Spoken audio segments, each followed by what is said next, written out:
Bonjour, nous sommes actuellement sur le site de Guayabo, donc au Costa Rica, sur les pentes également du volcan Turrialba.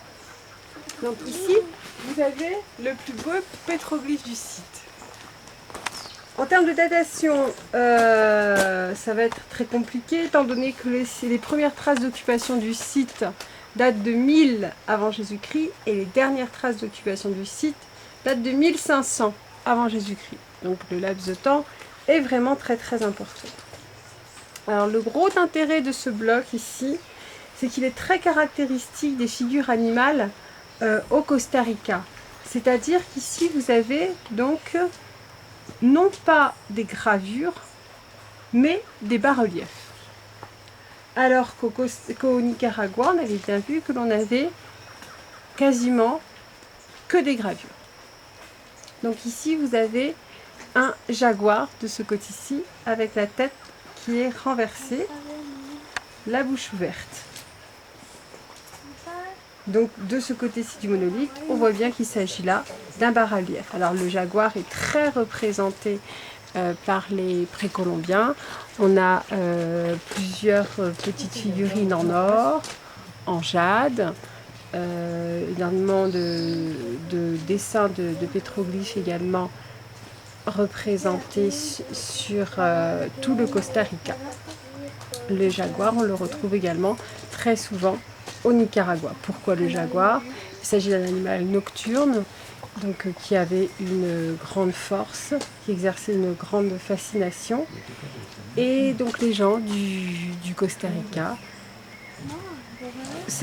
voulaient s'imprégner certainement de cet animal et lui donner des forces magiques. Donc nous allons ensuite tourner parce que ce qui est très intéressant sur le monolithe qui est ici, c'est que de ce côté-là vous avez le jaguar, donc force de la nuit, une très grande force également. On pense que les chamans dans leur transformation se transformaient en chaman, dans leur transe se transformaient en chaman. Et on a d'ailleurs plusieurs poteries sur lesquelles on a une tête de jaguar et dessous une tête humaine qui représente probablement la transformation virtuelle évidemment du chaman en jaguar.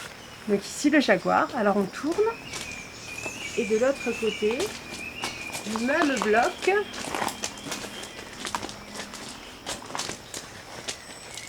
nous avons une autre force de la nature complètement différente. Celle-là, il s'agit d'un crocodile.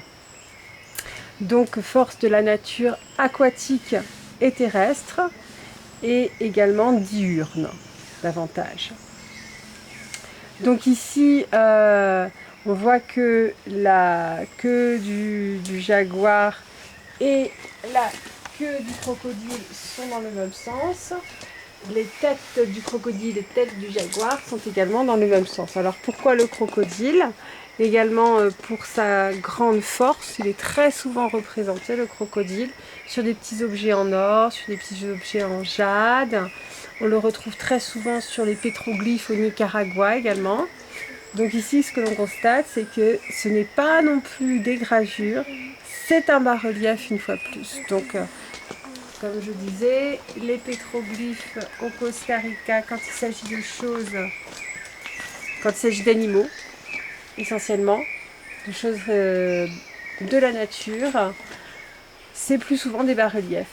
Les choses abstraites sont davantage représentées avec des gravures. Une grande différence entre les deux. Donc on voit les pattes.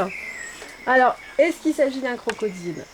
Est-ce qu'il s'agit d'un lézard? Évidemment, c'est compliqué de le savoir. Mais bon, en termes de force, évidemment, le lézard et le crocodile, ça ne veut pas signifier la même chose.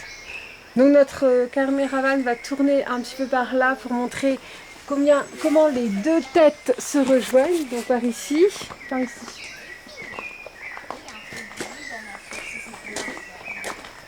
Je vais montrer un peu comment les deux têtes se rejoignent. Alors, ici, il appelle cela, donc c'est interprété comme ce bloc, comme une alliance symbolique entre deux clans, le clan du jaguar et le clan du crocodile. évidemment sans trace écrite, difficile de savoir réellement, mais on voit très bien qu'il y a une intention de lier les deux animaux de toutes les manières. Donc ça c'est certain, les deux animaux sont liés, même s'ils sont opposés par de nombreux domaines. On voit la relation entre les deux. Au niveau des pattes, au niveau des têtes, au niveau des queues, on voit très bien qu'il y a une relation entre ces deux animaux. Voilà, c'était donc en direct de Guayabo, forêt tropicale humide. Guayabo étant le site archéologique le plus important actuellement connu au Costa Rica, donc sur lequel on a trouvé non pas des pyramides, hein, mais des monticules